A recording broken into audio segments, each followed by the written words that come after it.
wabarakatuh. Salam sejahtera bagi kita semua. Tabib pun. Yang terhormat Bapak Sunyamin SPD GR MPD selaku Guru Pembimbing Mata Pelajaran BK Paksi.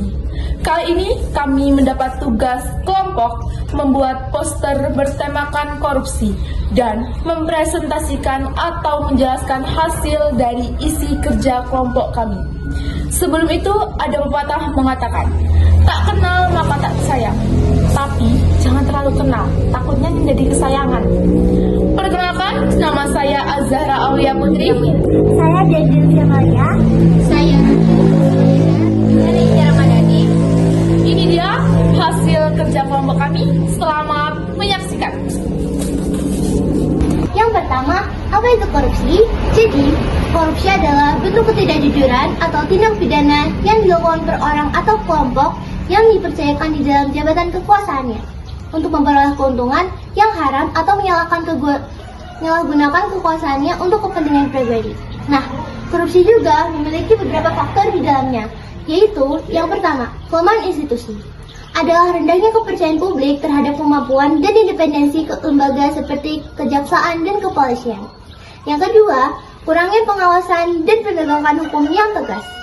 Faktor yang ketiga adalah faktor ekonomi, yaitu ketimpangan ekonomi dan kemiskinan dapat meningkatkan kerentanan terhadap korupsi dan individu mungkin merasa terdorong untuk menerima suap atau melakukan korupsi sebagai jalan keluar dari kesulitan ekonomi.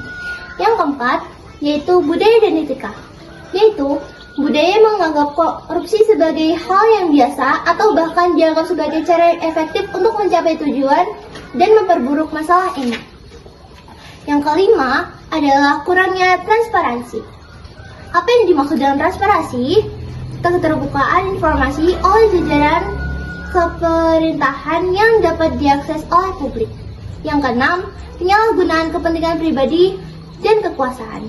Dan yang ketujuh, rendahnya tingkat pendidikan dan kesadaran. Dampak korupsi bagi diri sendiri adalah dampak korupsi bagi diri sendiri sangat berpengaruh dalam kehidupan sosial. Orang yang terbiasa korupsi tidak akan mudah mendapatkan kepercayaan diri masyarakat dan orang-orang sekitar. Hal ini tentunya berdampak pada pergerakan diri menjadi tidak bebas. Cara mencegah diri dari korupsi: 1. Mendidik etika dan nilai-nilai integritas. 2.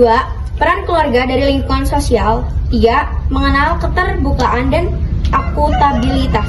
Yang ketiga, memberikan teladan. Yang keempat, menguatkan hukum dan sistem pengawasan.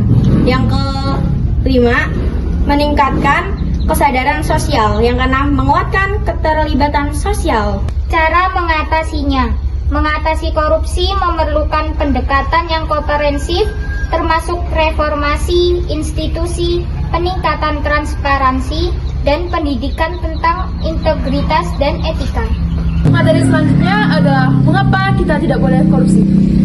Korupsi merupakan tindakan yang harus dihindari karena dapat membawa dampak negatif yang merugikan masyarakat dan negara. Antara lain, 1. Merusak tatanan masyarakat dan perekonomian. Yang kedua, merugikan negara. Yang ketiga, merusak fondasi ekonomi. Yang keempat, merusak kedisiplinan. Yang kelima, menghambat profesionalisme. Dari hasil tadi, korupsi dapat merugikan diri sendiri, orang lain, masyarakat, bahkan dapat merugikan bangsa dan negara tercinta kita.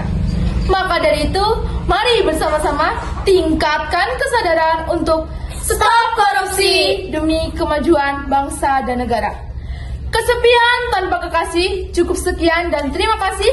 Kami pamit undur diri dan wassalamualaikum warahmatullahi wabarakatuh.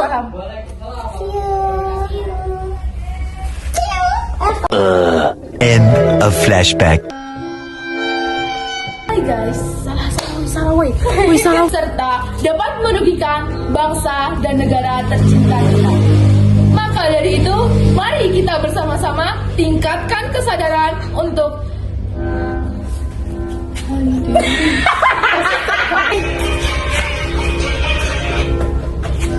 keuntungan yang haram atau menyalahgunakan kekuasaan untuk kepentingan pribadi. Nah, di dalam korupsi juga. What's up, bro? Jeleknya aja lo.